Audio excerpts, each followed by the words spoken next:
So there we go, the one-man show, How to Bury a Dead Mule, which is heading to the Edinburgh Festival in August. To tell us more about the show, I'm pleased to say that Richard Clements and director Matthew McElhinney join us in the studio. Guys, good to see you again. Hi, Thank you Robin. for joining us. Lovely to be back. Richard, you were here before telling us right. about the show, Yes. and since then, I mean, it's gone on to be nominated for awards. It's just growing all the time, isn't it? We've been on this fantastic journey with it. Last time you and I spoke, we were just about to present it on the lyric stage in Belfast.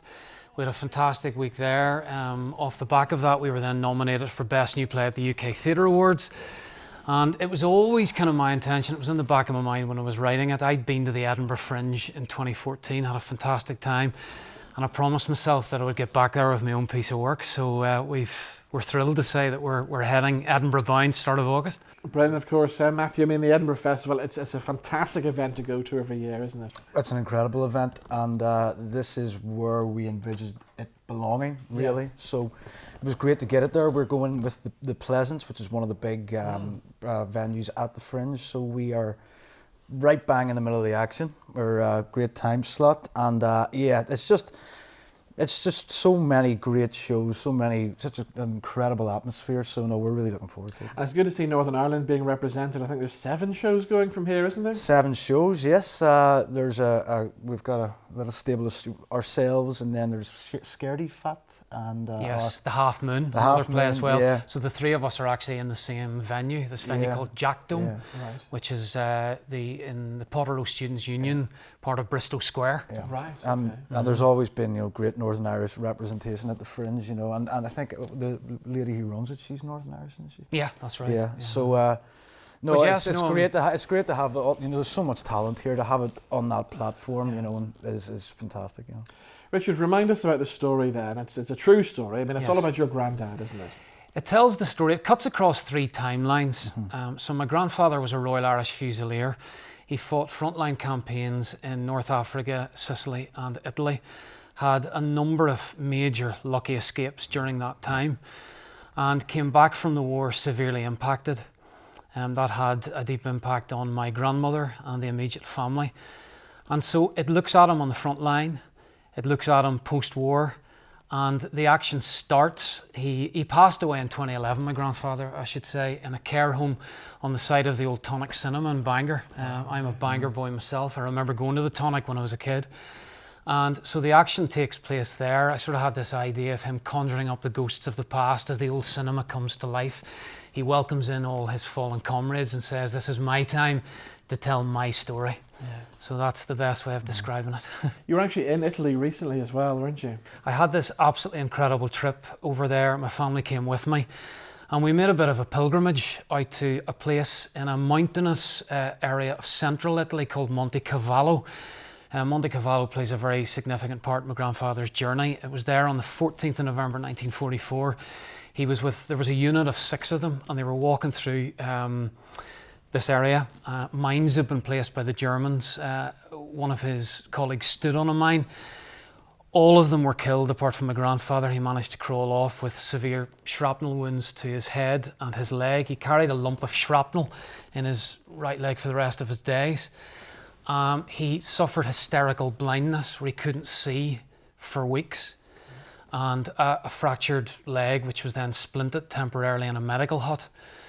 So I wanted to go there to pay my respects, and we took some flowers, we laid them at the entrance to Monte Cavallo, but as we got out of it, we parked up. It was like a ghost village, there was no one around, very eerie atmosphere. It was raining that day, there was mist settling in the top of the mountains. And as we got out of the car, my son said, "Dad, there's a flower over there on the ground." And I turned around and there was this one solitary red poppy growing out of stone at the foot of the mountain. I mean, you couldn't make this up, Robin. Imagery's And so we all just stood there in silence, couldn't believe it. It was like it was growing there for us. So it was a very, very special trip, one that he was never able to make himself. I think he made it to the beaches in France. My aunt took him, but he'd always expressed this desire to go back to Italy. In spite of what happened to him, he was very fond of his time in Italy. He learnt lots of phrases that he carried around with him for the rest of his days and spoke very, very fondly of it. So it was lovely for me to be able to go back and And how did you feel standing there? Did you get a bit emotional? Incredibly emotional. I mean, more than anything else, I had in my mind an idea of what the terrain was like, you know. So as an actor, you know, when I was performing the scenes last year, I'd thought of the terrain as being drier, you know, more Mediterranean, but it wasn't. It was lush green vegetation, thick, so thick I can't imagine what it must have been like cutting through it. And incredibly jagged rock as well, very, very inhospitable terrain.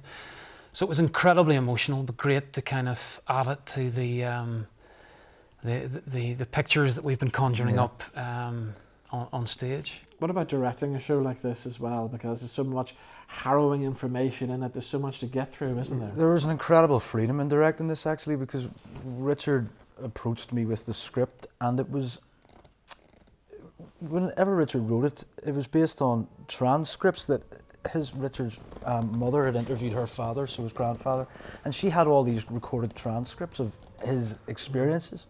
So Richard relied a lot on that for the stories of the war and what it was like out there, but then it was also interspersed with these episodes of the impact it had on him, and a very bizarre. Richard's grandfather suffered from what they called at the time environmental schizophrenia, so he had this. He was very severely mentally impacted by what happened to him. So you have these recounts of the war that are quite lucid, and then you have these mad episodes in between. And it was trying to draw a through line through that, and we settled upon what's the final thing he does. The final thing he does is apologise to his wife. So the idea being, after going through an experience like that, how do you reconnect with family? We settled upon this idea of family and his wife being represented by a beam of white light. So it was lovely to do, it almost sort of experimental, kind of avant-garde thing of, at one point we have him dancing, becoming with a chair. Another point we have him shadow puppet in a battlefield. Another point he's dancing with a beam of light. So it's quite sort of out there, wacky, bizarre. I remember when it first went on, I have no idea what people are going to make of this. And I didn't really care because it's so much fun doing it. I thought, we've worked hard, we've done what we thought was interesting to us. We were doing it for what we thought would work, and so people did really respond really well to it. So being around my grandfather, there was never a dull moment. Yeah. You know, there was always something interesting going on. And I do believe that we have created a piece of theatre that reflects that mind. Yeah. Yeah. You know? How do you capture? How did you capture that kind of fractured mindset? Yeah. That's kind of what we've tried to do, you know. And for an actor playing that as well, I mean, you must have been going through a lot of emotions on stage every night as well. Yeah, very much so. I mean, particularly in the early stages of putting the piece together, you know, because my mum and I, it was back in the dark days of lockdown, so I would stand on the doorstep and share stories with my mum about her. Getting over that hurdle of my mum reading the script for the first time was pretty big. Then last September when we did it in the Lyric, a lot of the extended family came down. Some of them actually are going to make the trip to Edinburgh as well to see it.